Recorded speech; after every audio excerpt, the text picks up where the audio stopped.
मोक्षमार्गस्य नेतारं भेत्तारं कर्मभूभृतां ज्ञातारं विश्वतत्त्वानां वन्दे तद्गुणलब्धये वन्दे तद्गुणलब्धये।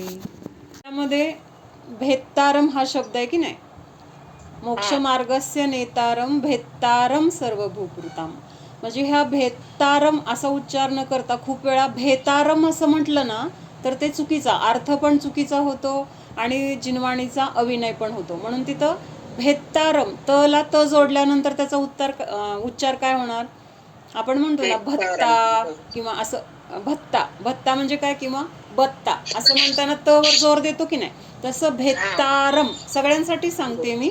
खूप जण भेतारम असं म्हणतात आणि मग त्यामुळे तिथं काय होतं तर आचार्य उमास्वामी विरचित तत्वार्थ सूत्र मोक्षशास्त्र आपण बघतोय.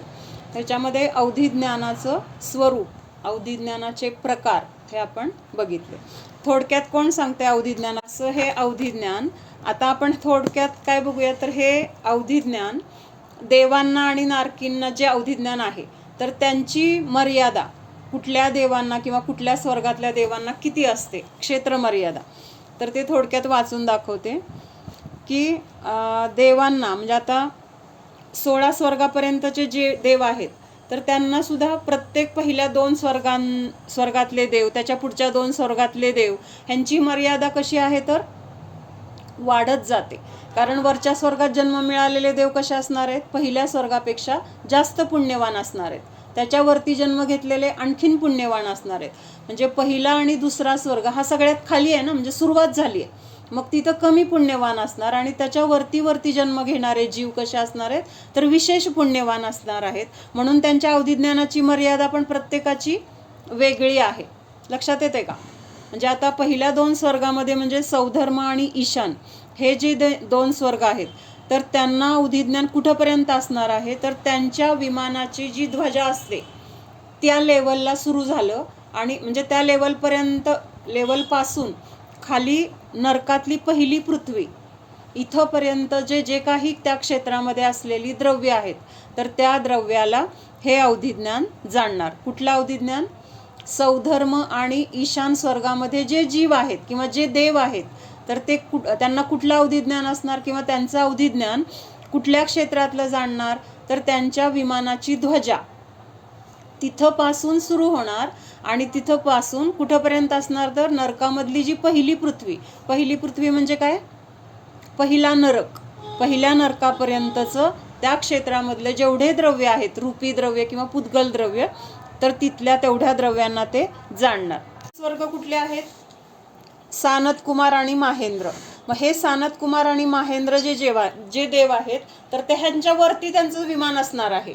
आत्ताचे जे 2 इथं बघितले आपण सौधर्म ईशान तर त्याच्यावरती त्यांचे 2 स्वर्ग आहेत आणि त्या स्वर्गामध्ये त्यांचं जे विमान आहे त्या विमानाची जी ध्वजा आहे त्या ध्वजेपासून कुठंपर्यंत जाणणार तर दुसऱ्या नरकापर्यंतचं ते जाणणार. म्हणजे त्यांच्या अवधिज्ञानाची मर्यादा वाढली की नाही, म्हणजे त्यांचं पुण्य जास्त आहे तर त्या पुण्याच्या निमित्तामध्ये त्यांचं अवधिज्ञानाचं क्षेत्र जास्त आहे. मग क्षेत्र जास्त आहे म्हणजे त्याच्यामध्ये असलेले द्रव्य पण वाढले जाणण्याचं, म्हणजे ती शक्ती त्यांना किंवा क्षमता त्यांची जास्त आहे.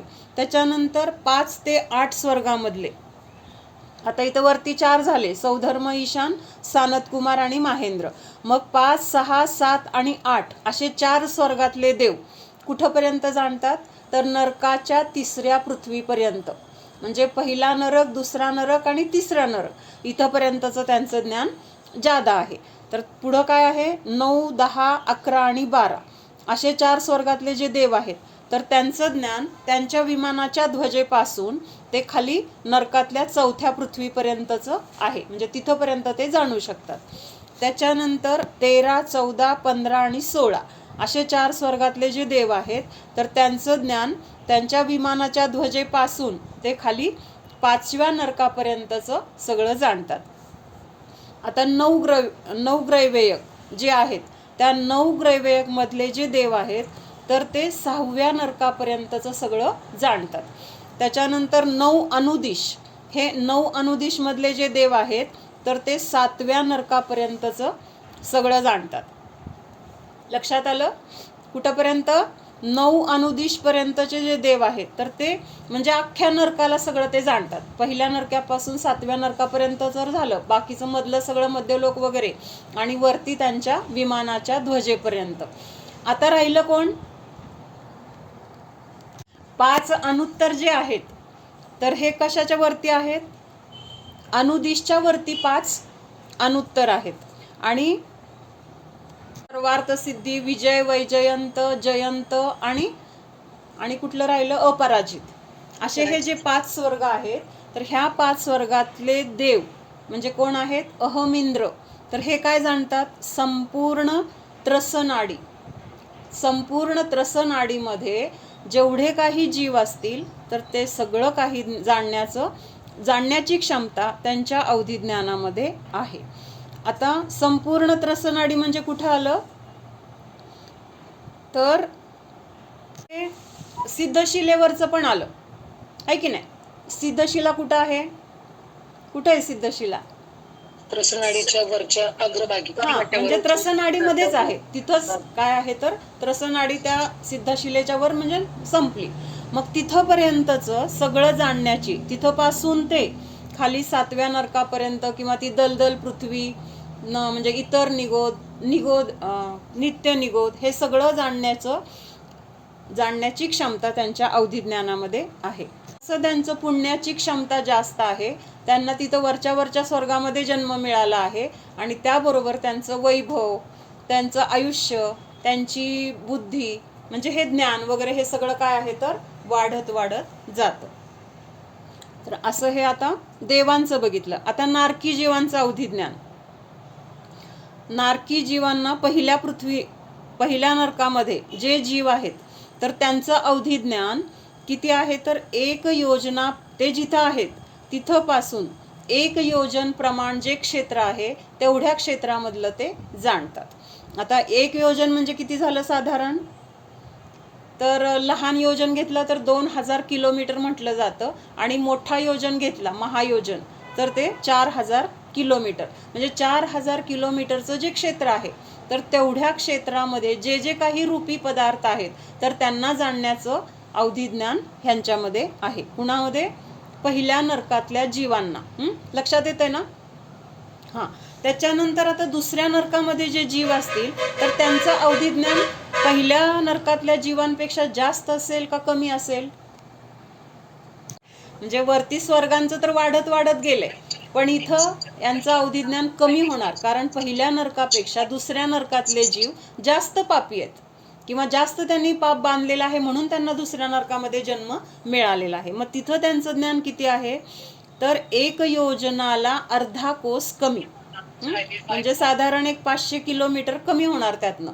पहिल्यातनं जेवढं होतं ना, म्हणजे आता आपण 4000 किलोमीटर म्हटलं तर दुसऱ्या नरकातले जीवांना 3500 किलोमीटर एवढंच जाणता येणार. लक्षात येते ना? तिथं जन्म मिळालाय म्हणजे ते मिळणारच आहे तुम्हाला.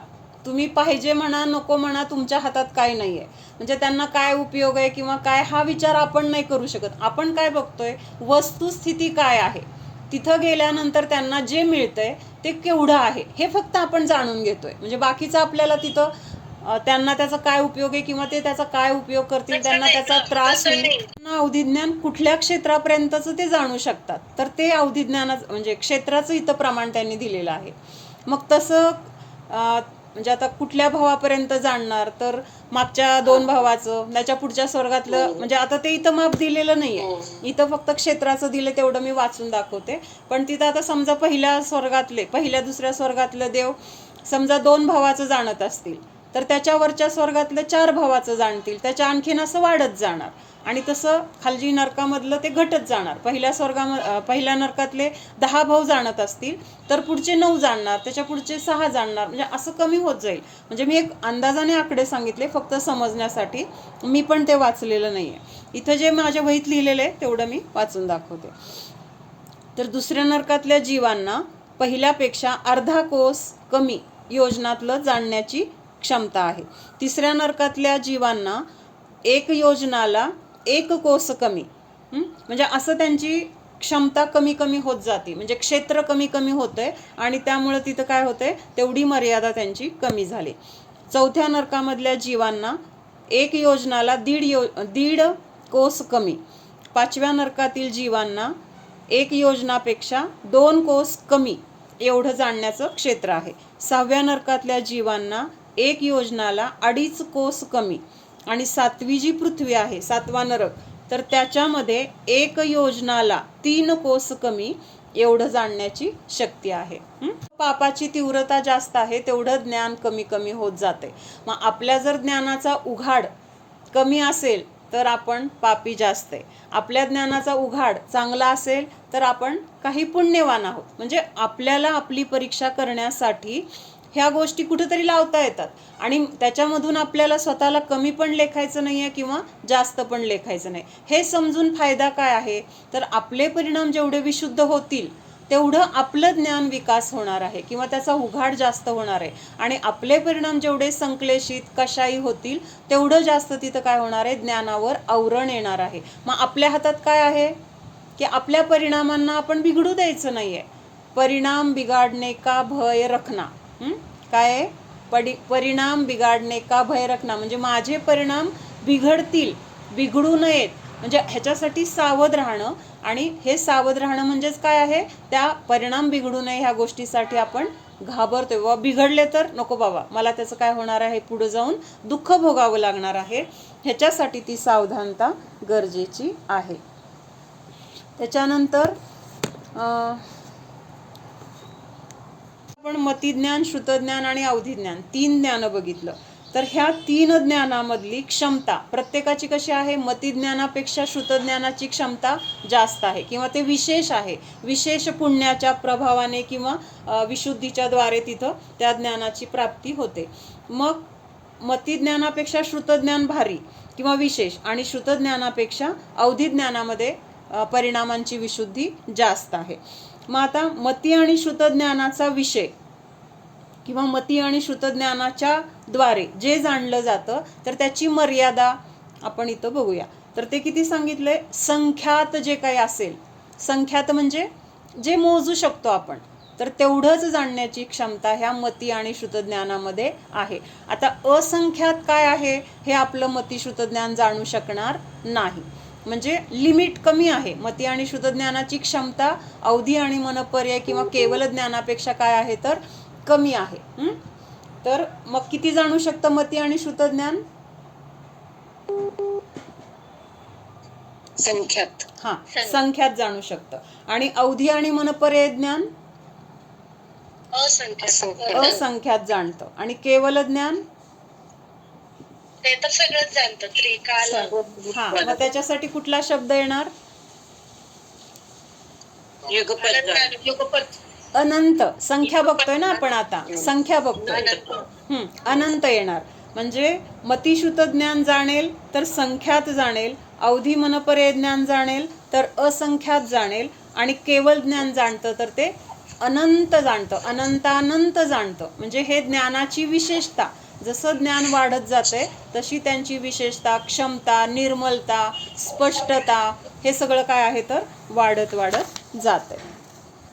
कुणी विचारलं होतं, लक्षात नाही, पंचम काळामध्ये अवधिज्ञान आहे का असं विचारला होता प्रश्न. तर पंचम काळामध्ये अवधिज्ञान असू शकतं, पण कसं आहे, रेअरली. म्हणजे अगदी चौथ्या काळामध्ये जसं सहज आढळतं ना, तसं नाही आहे. तर इथं एक थोडंसं उदाहरण दिलेलं आहे की 1000 वर्षामध्ये किंवा 1000 वर्षानंतर एक धर्मद्रोही राजा होतो.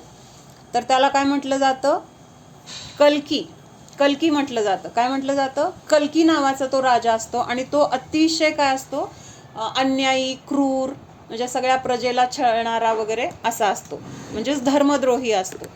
आणि ह्याचं उदाहरण दिलेलं आहे की मोहम्मद गझनी नावाचा एक राजा पूर्वी होऊन गेला, ऐकलंय आपल्याला, इतिहासात नाव होतं.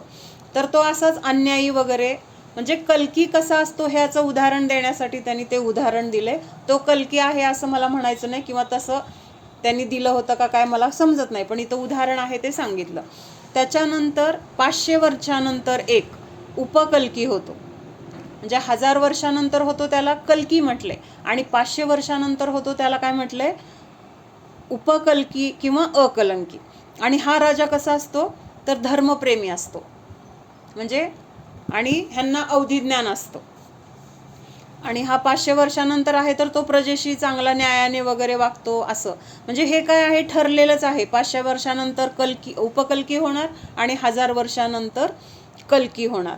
मग हे जे कल्की आहेत तर ते काय करतात, मुनींकडून म्हणजे आता आपला जेव्हा हा पंचमकाळ संपणार आहे, पंचमकाळाचे 3 दिवस शेवटी राहिलेले असणार, तर त्यावेळेसपर्यंत आपला जैन धर्म आहे.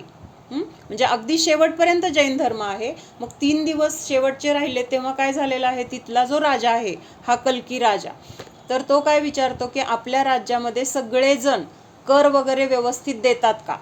काय विचारलं की जे काही सगळ्यांना आपण कर वगैरे सांगितलेले ते सगळे देतात का.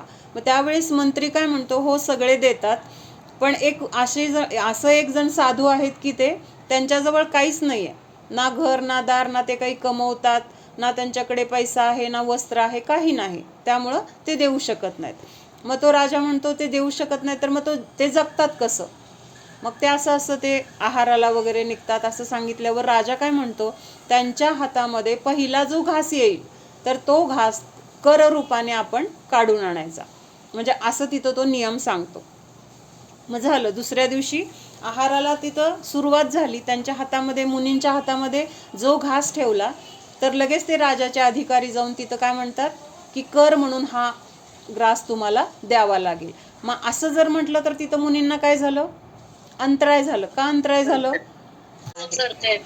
म्हणजे माझ्यापेक्षा जर कुणाला अन्नाची जास्त गरज असेल तर ते अन्न मी घेऊ शकत नाही. मग म्हणून तिथं काय करतात, ते लगेच अंतराय करतात आणि तिथून त्यांना अवधिज्ञान असतं. त्या मुनींना काय आहे, अवधिज्ञान आहे. म्हणजे पंचमकाळाच्या शेवटी होणारे मुनी त्यांना अवधिज्ञान आहे. म्हणजेच ह्याचा अर्थ काय झाला की पंचम काळामध्ये अवधिज्ञान असतं असं. मग ते अवधिज्ञानाने जाणतात की झाला आता हा पंचम काळाचा शेवट आलेला आहे, आपलं आयुष्य 3 दिवसाचं राहिलेलं आहे.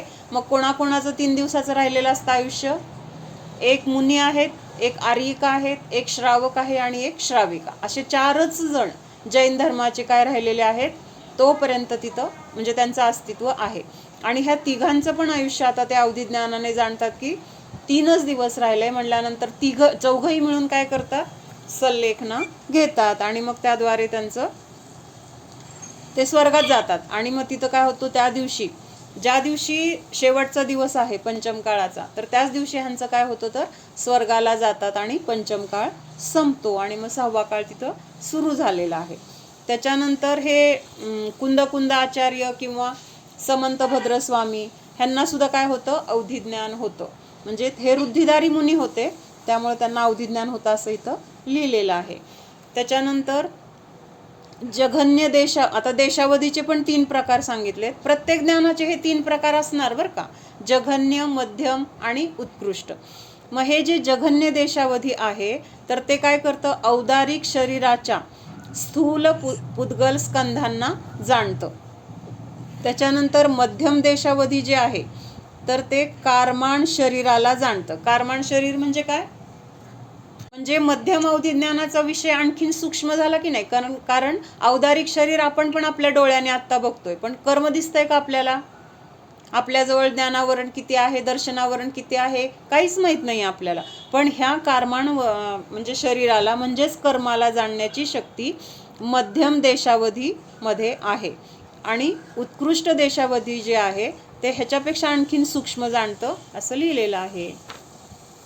त्याच्यानंतर सर्वावधी ज्ञानाचा विषय एक परमाणू किंवा निगोदी जीव. आता निगोदी जीव किती सूक्ष्म आहे, कांदा, बटाटा किंवा कंदमुळामध्ये जे जीव आहेत तर ते कसे आहेत, निगोदी आहेत. मग त्यांचं जे शरीर आहे, एका शरीरामध्ये पण अनंत जीव आहेत असं ते जाणण्याची क्षमता ह्या सर्वावधी ज्ञानामध्ये आहे. अवधिज्ञानी जीवाला सम्यक दर्शन आहे का हे पण कळू शकतं. काय म्हटलं मी, ज्या जीवाला अवधिज्ञान आहे तर तो जीव आपल्याला स्वतःला सम्यक दर्शन झालंय किंवा दुसऱ्याला सम्यक दर्शन झालंय हे अवधिज्ञानाच्या द्वारे जाणू शकतो. आता माझा प्रश्न असा आहे की सम्यक दर्शन हे कुणाचा गुण आहे, जीवाचा गुण आहे. सम्यक दर्शन जीवाला प्राप्त होणार आहे. म्हणजे श्रद्धान तिथं सम्यक रूपाने परिणत झालेला आहे. मग जीव कसा आहे? अमूर्तिक आहे. जीव अमूर्तिक आहे. मग जीवाचे सगळे गुण कसे आहेत? अमूर्तिक आहेत. म्हणजे जीव दिसत नाही म्हणजेच त्याचे गुण पण दिसत नाहीत. मग अवधी ज्ञानाच्या द्वारे कसं जाणणार की सम्यक दर्शन झालंय किंवा नाही झालं? जगन्य जे अवधी ज्ञान आहे तर ते औदारिक शरीराला किंवा त्याचे स्थूल स्कंद जे आहेत ते जाणणार. मध्यम अवधी ज्ञान काय करतंय? कारमाण शरीराला जाणतंय. कारमाण शरीर म्हणजे काय? कर्माला जाणतंय. मग ज्या जीवाला सम्यक दर्शन झालंय त्या जीवाचे कर्मामध्ये काही बदल झालेले असतील का नाही? कुठले बदल झालेत? दर्शन मोहनीय कर्माचा क्षय झालाय, दर्शन मोहनीय कर्माचा उपशम झालाय का क्षयोपशम झालाय? हे कर्मवर्गणा किंवा कर्म परमाणू जे आहेत तर ते कर्म परमाणूंची तिथं जी अवस्था असेल त्यावरून त्या जीवाला सम्यक दर्शन आहे किंवा नाही. म्हणजे तिथं दर्शन मोहनीयचा क्षय झालेला आहे. दर्शन मोहनीय कसं आहे? आता पुद्गल आहे, रूपी पदार्थ आहे. आणि त्या दर्शन मोहनीय कर्माला किंवा त्या पुद्गलांना हे कोण जाणणार? अवधी ज्ञान जाणणार. कर्म पुद्गल आहे की नाही? आणि अवधी ज्ञान जर उत्कृष्ट म्हणजे त्याचं विस्तार जास्त आहे किंवा मध्यम अवधी ज्ञान आहे तर तिथं काय होणार आहे? ते त्या कर्म परमाणूंना जाणणार. मग त्या कर्म परमाणूंची अवस्था काय आहे? तिथं क्षय झालाय, उपशम झालाय, क्षयोपशम झालाय. मग हे सगळं तिथं लक्षात येऊन त्यावरून त्या जीवाला सम्यक दर्शन झालंय किंवा नाही झालं हे कळणार. लक्षात येते? म्हणजे अवधी ज्ञानाने रूपीलाच जाणलं, पुद्गलालाच जाणलं, पण सूक्ष्म पुद्गल आहे ते. कर्म हे कसं आहे? सूक्ष्म आहे. आणि अवधी ज्ञानाचा विषय काय आहे? पुद्गल आहे. मग ते सूक्ष्म असेल, स्थूल असेल. जसं अवधी ज्ञानाचा विस्तार वाढतोय, त्याची क्षमता वाढतीये, तसं ते सगळं सूक्ष्म पुद्गल वगैरे पण जाणण्याची त्याच्यामध्ये शक्ती येते. आणि अशा प्रकाराने ते जाणलं जाऊ शकतं. असं इथं आहे की अवधी ज्ञान झालंय. आता अवधी ज्ञान झालं तर ते अवधी ज्ञान कशाला जाणणार? पुद्गल पदार्थांना जाणणार, रूपी पदार्थांना. पुद्गल म्हणजे काय? ज्याच्यामध्ये स्पर्श, रस, गंध, वर्ण आहे अशा पुद्गल द्रव्याला अवधी ज्ञान जाणतं. म्हणजेच जे अमूर्तिक आहेत त्या अमूर्तिक द्रव्याला जाणत नाही. जीव, धर्म, अधर्म ह्यांना जाणतं का अवधी ज्ञान? नाही जाणणार. कुणाला जाणणार? पुद्गल द्रव्याला जाणणार. मग पुद्गलामध्ये पण जे सूक्ष्म आहेत, काही स्थूल आहेत, अशा सगळ्यांना ते जाणू शकणार. जसं अवधी ज्ञानाची क्षमता वाढणार आहे तर त्या क्षमतेबरोबर त्याचं ते पुद्गलाचं सूक्ष्म रूप पण जाणण्याची तिथं काय येणार आहे? ज्ञान म्हणजे अवधी ज्ञानाद्वारे होणार आहे. मग प्रश्न हा आहे की अवधी ज्ञान रूपी पदार्थाला जाणतं. मग एखाद्या जीवाला सम्यक दर्शन झालंय किंवा नाही झालं हे अवधी ज्ञानाच्या द्वारे आपल्याला कसं कळणार? तर मग तिथं सांगितलं की अवधी ज्ञान रूपी पदार्थाला जाणतं. म्हणजे त्या जीवाला जाणणार नाही, जीवामधल्या गुणाला जाणू शकणार नाही, कारण जीव अमूर्तिक आहे, जीवाचे गुण अमूर्तिक आहेत. पण त्या जीवाचं जे कर्म आहे, 8 प्रकारच्या कर्मामध्ये मोहनीय नावाचं जे कर्म आहे तर त्या मोहनीयाचा दर्शन मोहनीय नावाचा जो भेद आहे तर त्या दर्शन मोहनीयाचा जेव्हा तिथं काय होणार आहे? एकतर ते क्षय होणार आहे दर्शन मोहनीय कर्म, किंवा उपशम होणार आहे किंवा क्षयोपशम होणार आहे, तेव्हा त्या जीवाला तिथं सम्यक दर्शन प्राप्त होतं. बरोबर आहे? सम्यक दर्शन प्राप्त होत असताना तिथं कर्मामध्ये ह्या अवस्था दिसून येतात. त्या कर्माचा क्षय तरी झालाय, उपशम तरी झालाय किंवा क्षयोपशम तरी झालाय. मग कर्म कसं आहे? पुद्गल आहे. आणि त्या पुद्गल कर्माला हे अवधी ज्ञान जाणतं. आणि तिथं जर त्या कर्माचा क्षय जाणला, उपशम जाणला किंवा क्षयोपशम जाणला तर त्यावरून त्या जीवाला सम्यक दर्शन आहे हे काय होतं? अवधी ज्ञानाच्या द्वारे कळतं. विशिष्ट जे दर्शन मोहनीय आहे त्या कर्माची कुठली अवस्था झाली आहे, त्याच्यामध्ये काय बदल झालेत का, ते अजून तिथं आहे, हे सगळं त्या अवधी ज्ञानाच्या द्वारे जाणून तिथं आपल्या लक्षात येणार आहे. म्हणजे ही पुढची प्रोसिजर आपल्याला नुसतं पुद्गलाला जाणतं म्हणलं तर कळत नाही ना, त्याचा विस्तार करणं गरजेचं आहे. त्यांचे पुढचे भाव दिसले, काही एक 10-12 भावानंतर 4 भावानंतर हा जीव मोक्षाला जाणार आहे. मग त्यांच्या ज्ञानाची क्षमता समजा 10 भावाची असतील आणि ह्या जीवाची जर 4थ्या भावात मोक्ष होणार असेल तर ते 4 भाव त्यांच्या ज्ञानात स्पष्ट झालेत ना, की हा दीक्षा घेणार आहे, सल्लेखना साधणार आहे, देवगतीत जाणार आहे, तिथून मनुष्यामध्ये आल्यानंतर परत तो धर्म उत्कृष्टपणे धर्म करणार आहे, दीक्षा घेणार आहे. हे सगळे भाव त्यांच्या ज्ञानामध्ये आलेत. कळतंय का? म्हणजे हे भवाच्या द्वारे, म्हणजे तिथं सूक्ष्मता फार नाहीये. कर्माला जाणणं हे जास्त सूक्ष्म आहे अवधी ज्ञान. कारण हे भव म्हणजे काय आहे, शरीराला जाणते. शरीर म्हणजे आपल्या डोळ्यांना पण दिसतंय, कळतंय का? मग ह्या शरीराला जाणून की ह्या शरीराची काय अवस्था होणार आहे हे जाणून त्यांच्या लक्षात आलं होतं की बाबा हा जीव लवकरच मोक्षाला जाणार आहे. आणि त्यावरून त्यांनी काय, वेगळं आहे का? नाही ग, अवधी ज्ञान वेगळं आणि कर्माला जाणून अवधी ज्ञान वेगळं. शरीराला जाणलं म्हणजे तिथं स्थूल रूपाने जाणलं. शरीर मोठं आहे की नाही, दिसतं की नाही आपल्याला. मग शरीराच्या मानाने कर्म कसं आहे, सूक्ष्म आहे. दिसतंय का तुला आत्ता तुझ्याजवळ कुठलं कर्म आहे, थोड्या वेळाने कुठल्या कर्माचा उदय येणार आहे, काही अनुकूल घडणार आहे, काही प्रतिकूल घडणार आहे, हे कळतंय का तुला? आत्ता तुझ्याजवळ कर्म आहे, उदय पण येणार आहे, हे दोन्ही गोष्टी फिक्स आहेत. मग काय उदय येणार आहे हे कळतंय का?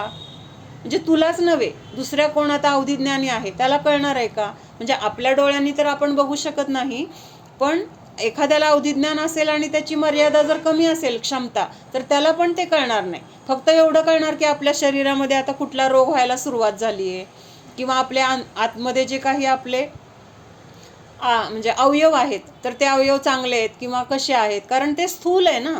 स्थूल म्हणजे काय, मोठं.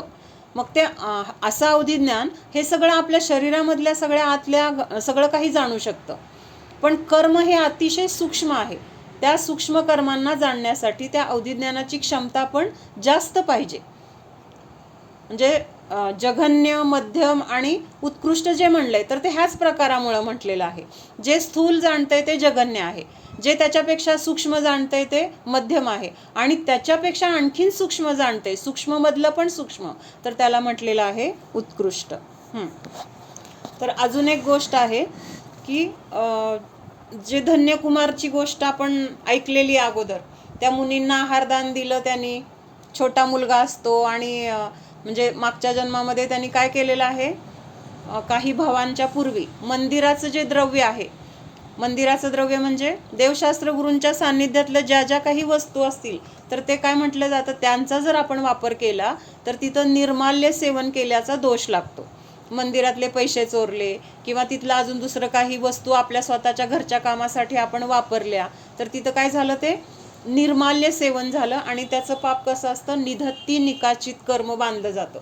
निधत्ती निकाचित म्हणजे जे वज्रासारखं असतं, म्हणजे ते दगड कधी संपणार, तसं ते कर्म लवकर संपत नाही. दगडासारखं कठीण आणि खूप त्याचं फळ आपल्याला तीव्र स्वरूपात भोगावं लागतं. मग तसं ते धन्यकुमारच्या जीवाने काही भावापूर्वी मंदिरातलं द्रव्य त्यांनी चोरलेलं आहे आणि चोरून त्यांनी स्वतःच्या संसारासाठी वगैरे वापरलंय. मग त्यामुळं काय झालेलं आहे की तो अतिशय त्याच्यानंतर नरकामध्ये वगैरे गेलेला आहे, किंवा तिथं त्याच्यानंतर जिथं जन्म घेईल तर तिथं अतिशय गरीब परिस्थितीमध्ये जन्म मिळाला आहे, किंवा तो जन्मल्यानंतर जेवढं घरात द्रव्य होतं ते सगळं नष्ट झालं आहे, त्याचे वडील मेले, म्हणजे अशा सगळ्या दुर्घटना, त्याच्यामध्ये जगण्याचं त्याला मुश्किल झालं आहे. तर अशा पद्धतीने त्याचं काय चाललेलं आहे, सगळं जीवन किंवा असे भव त्याचे चाललेले आहेत. मग त्यानंतर काय होतं, अकृत पुण्य नावाचा एका भावामध्ये त्याचं नाव अकृत पुण्य आहे. कुणाचं, ह्याच धन्यकुमारच्या जीवाचं. आणि मग आता तिथं तो काय करतोय, असंच दुसऱ्याच्या घरामध्ये काहीतरी काम करून किंवा शेतामध्ये राबून असं तो तिथं स्वतःचं पोट भरतोय. मग एकदा एकाच्या कुणाच्या तरी त्यांनी अशी जनावरं त्यांनी हे करायला घेतलेली आहेत, म्हणजे चारायला वगैरे तो घेऊन जातो. म्हणजे एका शेटजींच्या घरी काम करत असतो आणि जनावरं चारण्यासाठी शेतामध्ये घेऊन जातो किंवा जंगलामध्ये. आणि मग त्याच्यामधलं एक जनावर काहीतरी त्याच्याकडून गहाळ होतं, म्हणजे सापडतच नाही, ते कुठं गेलं काय गेलं शोधलं तरी सापडत नाही. मग तो घरी येतो आणि सांगतो शेठजींना की असं असं माझ्याकडनं गाय किंवा काय ते हरवले. मग ते शेठजी तर काय बोलत नाहीत, ते निघून जातात. आणि त्या शेठजींना एक काहीतरी 8 मुलं असतात, तर ही सगळी मुलं मिळून काय करतात, त्याला खूप मारतात. म्हणजे सगळ्या पापाचा उदय आहे ना आता, त्यांनी काही पण केलं तरी त्याच्यामध्ये त्याला अपयश आहे, दुःख आहे. मग अशा कुठल्या ना कुठल्या रूपाने त्याला हे सगळं दुःख भोगावं लागते. मग ते मुलं खूप मारतात, म्हणून तो काय करतो, स्वतःच्या घरी न जाता कुठंतरी जाऊन तो आपला म्हणजे असं घर सोडून जातो ना, आता दुःख झालंय, नकोच घरी पण जायला, काय आपल्या अर्थ नाही आहे जीवनात वगैरे, असा विचार करून तो कुठंतरी निघून जातो. आणि मग आई निघते शोधायला, वेळ झाला अजून कसा आपला मुलगा आला नाही. मग आई आणि तिचे कोणी शेजारी पाजारी सगळेजण त्याला शोधायला जातात, कारण वडील तर त्याला नसतात. आणि मग शोधत शोधत जातात, तर तिथं जंगलामध्ये एका मुनींच्या जवळ तो बसलेला त्यांना सापडतो. आणि मग आता तिथं आई म्हणते त्याला, चल आता घरी वगैरे. मग तो अगोदर मुनींजवळ जाऊन त्यांनी सगळं सांगितलेलं असतं, असं असं सगळं मला सारखं दुःख आहे वगैरे वगैरे, आणि रडतो तिथं मुनींजवळ. मग ते मुनी काय करतात, अवधिज्ञानी असतात, आणि मग त्या अवधिज्ञानाच्या द्वारे जाणतात की काय झालेलं आहे. मग ते सांगतात सगळं, मागं तू असं असं मंदिरचं द्रव्य चोरलेलं आहे, निर्माल्य सेवनाचे हे सगळे तुला काय आहेत, फळं भोगावी लागतायत वगैरे. आणि मग तो प्रतिक्रमण प्रायश्चित्त वगैरे करतो, पश्चाताप करतो. आणि मग तेवढ्यात ती आई वगैरे येते. आई आल्यावर घरी चल म्हणते. मग तेव्हा ते मुनी सांगतात की आता ह्याचं आयुष्य 3च दिवस राहिलेले. किती? 3 दिवस राहिलेला आहे. त्यामुळं आता ह्याला सल्लेख ना घेऊ द्या, किंवा ह्याला आता सगळं जे काही त्याचं राहिलेले आयुष्य आहे तर ते सगळं धर्मामध्ये जाऊ द्या, तर त्याचा पुढचा भाऊ सुधारेल, असं विचार करून मग तिथं त्यांनी मुनींजवळच राहतो. आणि 3 दिवसानंतर त्याचं काय होतं, मग मरण वगैरे होतं. आणि मग पुढच्या भावामध्ये तो धन्यकुमार म्हणून जन्माला आलेला आहे. असं ते अवधिज्ञानाच्या द्वारे जाणल्यामुळं काय झालं, तिथं त्याचं समाधी मरण साधू शकलं, किंवा त्याच्याकडून ते प्रतिक्रमण प्रायश्चित्त वगैरे झालं. कारण त्या मुनींना अवधिज्ञान होतं म्हणून त्यांनी सांगितलं ना की कसलं दुःख ह्याला एवढं आलंय, किंवा एवढं ह्याला का सतत असं त्रास आहे, किंवा सगळ्यांकडून त्याला पैसा मिळत नाही आहे, किंवा कष्ट करून सुद्धा त्याला एवढं दुःख आहे वगैरे. आणि मग त्यामुळं तिथं ते निर्माल्य सेवनाचं तिथं लक्षात आलं. असं हे अवधिज्ञानाचं आहे. कर्म का क्षयोक्षम निमित्त मात्र है, अर्थात जीव अपने पुरुषार्थ से अपने ज्ञान की विशुद्ध अवधिज्ञान पर्याय को प्रकट करता है, उसमें स्वयं ही कारण है. म्हणजे आता इथं अवधिज्ञान कशामुळं प्राप्त झालं, तर आपण म्हणतो ना की अवधिज्ञानावरण कर्माचा आणि वीर्यांतराय कर्माचा क्षयोपशम झाला, असं म्हणतो की नाही आपण. म्हणजे कर्मामध्ये ही अवस्था झालेली आहे आणि तिथं जीवामध्ये अवधिज्ञान प्राप्त झालेलं दिसतंय. मग तिथं काय सांगितलं, म्हणजे त्या कर्माने अवधिज्ञान प्रकट केलं का जीवामध्ये, तर नाही. त्या जीवाचं काय आहे, स्वतःचा तसा पुरुषार्थ आणि त्याची स्वतःची उपादान शक्ती, ह्या शक्तीच्या द्वारे तिथं अवधिज्ञान प्रकट झालेलं आहे. कर्म हे काय आहे, तर तिथं निमित्त कारण आहे असं सांगितलंय. म्हणजे स्वतःच ते स्वतःच्या उपादान शक्तीमुळं तिथं अवधिज्ञान प्रकट झालेलं आहे. अवधिज्ञान के समय अवधिज्ञानावरण का क्षयोपशम स्वयं होता है, इतना संबंध बताने को निमित्त बताया है. म्हणजे त्यावेळेस तिथं अवधिज्ञानावरण कर्माचा क्षयोपशन होण्याची वेळ आली होती. म्हणजे कर्माचं पण काय होतं, तसं अवस्था होण्याची ती वेळ होती. आणि जीवामध्ये तसं जीवामध्ये अवधिज्ञान प्रकट होण्याची जीवाची योग्यता होती, ती जीवाचं उपादान होतं. लक्षात येते का, अवघड वाटतंय. त्याच्यानंतर अवधिज्ञान के समय अवधिज्ञानावरण का क्षयोपशम स्वयं होता है, इतना संबंध बताने को निमित्त बताया है. कर्म की उस समय की स्थिति कर्म के अपने कारण से क्षयोपशम रूप होती है, इतना निमित्त नैमित्तिक संबंध है. म्हणजे तिथं जीवामध्ये अवधिज्ञान उत्पन्न होण्याची वेळ आणि कर्मामध्ये तसा क्षयोपशम होण्याची वेळ, ह्या दोन्ही गोष्टी एका वेळेस घडल्यामुळं आपण त्या कर्माला तसं म्हणतो की कर्माचा क्षयोपशम झाला म्हणून तिथं अवधिज्ञान प्रकट झालं.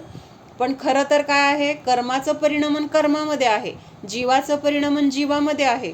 अवधिज्ञान उत्पन्न होण्याची जीवाची त्यावेळेस ती योग्यता प्रकट झाली आणि तिथं अवधिज्ञान झालं. आणि त्याच वेळेस योगायोगाने त्या कर्मांचा काय झालेला आहे, तिथं क्षयोपशम झालेला आहे. त्याच्यानंतर गुणप्रत्यय अवधिज्ञान सम्यक दर्शन देशव्रत अथवा महाव्रत के निमित्त से होता है. म्हणजे भवप्रत्ययाला तर आपल्याला तिथं जन्म घ्यावा लागेल, कुठं, देवगतीमध्ये किंवा नरकगतीमध्ये, तर ते भवप्रत्यय नावाचं अवधिज्ञान होईल. पण गुणप्रत्यय अवधिज्ञान कसं प्रकट होतंय, तर सम्यक दर्शन असेल किंवा देशव्रत असेल किंवा महाव्रत हे जर असेल तर त्या निमित्तामध्ये गुणप्रत्यय अवधिज्ञान होतं. तथापि वह सभी सम्यक दृष्टि देशव्रती या महाव्रती जीवों के नहीं होता. ह्याचा अर्थ असा पण नाही आहे की सम्यक दर्शन झालंय किंवा देशव्रत घेतलंय किंवा महाव्रत घेतलंय म्हणजे अवधी ज्ञान होणारच असं नाही. पण ज्यांनी हे घेतलंय त्यांना ते होऊ शकतं. म्हणजे काहींना होईल पण काहींना होणार पण नाही. कशावर अवलंबून आहे? त्याच्यामध्ये परत विशुद्धी किती आहे त्या जीवाची, त्याचा पुरुषार्थ किती आहे, तर त्यावर हे काय आहे अवलंबून आहे. क्योंकि असंख्यात लोक प्रमाण सम्यक्त्व संयमा संयम और संयम रूप परिणामों में अवधि ज्ञानावरण के क्षयोपशम के कारणभूत परिणाम बहुत थोडे होते हैं. काय सांगितलं की ह्या सम्यक्त्व संयमासंयम म्हणजे काय? थोडा संयम आहे, थोडा असंयम आहे. म्हणजेच काय आहे तिथं देशव्रत आहे. देशव्रतामध्ये काय आहे? थोडा संयम धारण केलाय पण पूर्ण संयम नाही, त्यामुळे काही असंयम आहे. आणि मुनी कसे आहेत? पूर्ण संयमी आहेत. मुनींना काय म्हटलेलं आहे? पूर्ण संयमी म्हटलेलं आहे.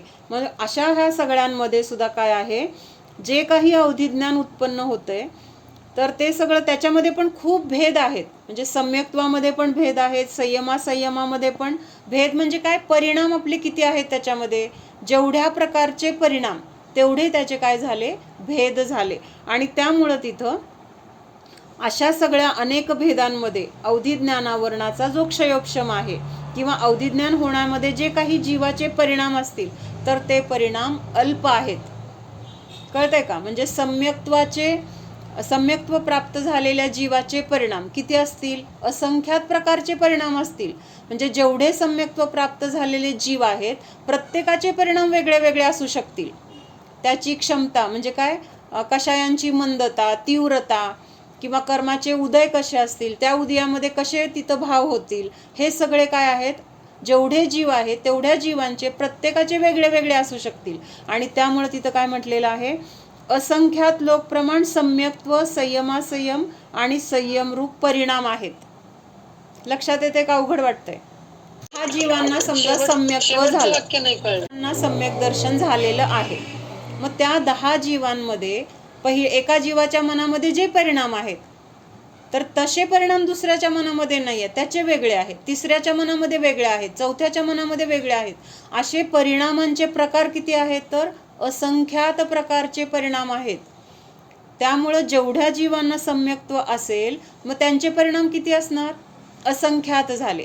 त्याच्यानंतर देशव्रती म्हटले, ज्यांनी काय घेतलेलं आहे, सम्यक्त्व पण आहे आणि काही व्रत नियम संयम त्यांनी धारण केलाय. मग त्यांचे परिणाम सुद्धा कसे आहेत? प्रत्येकाचे वेगळे आहेत. म्हणजे पहिल्यांदा आपण जे सम्यक दृष्टी बघितले चौथ्या गुणस्थानात, ज्यांना संयमच नाही, त्यांच्या परिणामापेक्षा ह्यांचे परिणाम आणखीन वेगळे आहेत. त्यांच्या ग्रुपमध्ये सुद्धा प्रत्येकाचे परिणाम आणखीन वेगळे आहेत. म्हणजे परिणामाचे प्रकार असे असंख्यात आहेत. आणि ह्या सगळ्या परिणामामध्ये अवधिज्ञान होण्यासारखं जे काही मंद कषाय रूप परिणाम असतील तर ते परिणाम थोडे आहेत. त्यामुळं ज्यांना सम्यक दर्शन आहे, अणुव्रत आहे किंवा महाव्रत आहे, त्या सगळ्यांनाच अवधिज्ञान असणार नाही. का नसणार आहे अवधिज्ञान सगळ्यांना? तर असंख्यात परिणाम आहेत आणि त्या असंख्यात परिणामामध्ये अवधिज्ञान होण्यायोग्य जे परिणाम आहेत तर ते परिणाम कमी आहेत. आता समजा 100 लोक आहेत आणि वस्तू आहेत 20 आणि त्या 100 लोकांना त्या वस्तू घ्यायला जायचे. घ्यायला गेल्यानंतर त्या वस्तू सगळ्यांना मिळणार का? वस्तू किती आहेत? 20. लोक किती आहेत? 100.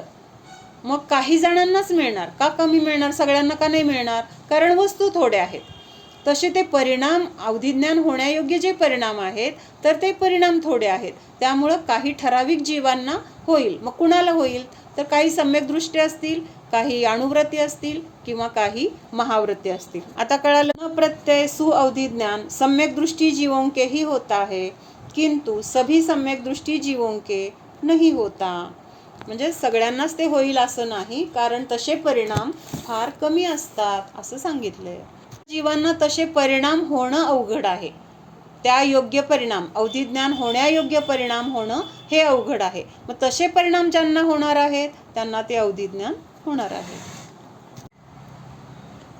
ओम सावधान, जाणा हा मी शुद्ध जीव आहे, जाणणारा आहे, मात्र जाणत आहे. जाणणे सोडून मी अन्य काहीही करणारा नाहीच जाणा. अनंत ज्ञान स्वरूपी जीवाला जाणा. हा मी केवल ज्ञान स्वरूपी आहे. अनंत ज्ञानाचा धारक आहे. तीन लोकाला जाणण्याची क्षमता माझ्यामध्ये आहे. मला जाणण्यासाठी इंद्रियांची, मनाची गरज नाही. मी माझ्या आत्मिक शक्तीच्या द्वारे, ज्ञानाच्या द्वारे सर्व काही जाणू शकतो. निर्णय करा. अनंत ज्ञान स्वरूपोऽहम्. ज्ञान मात्र स्वरूपोऽहम्. ओम विसर्जन.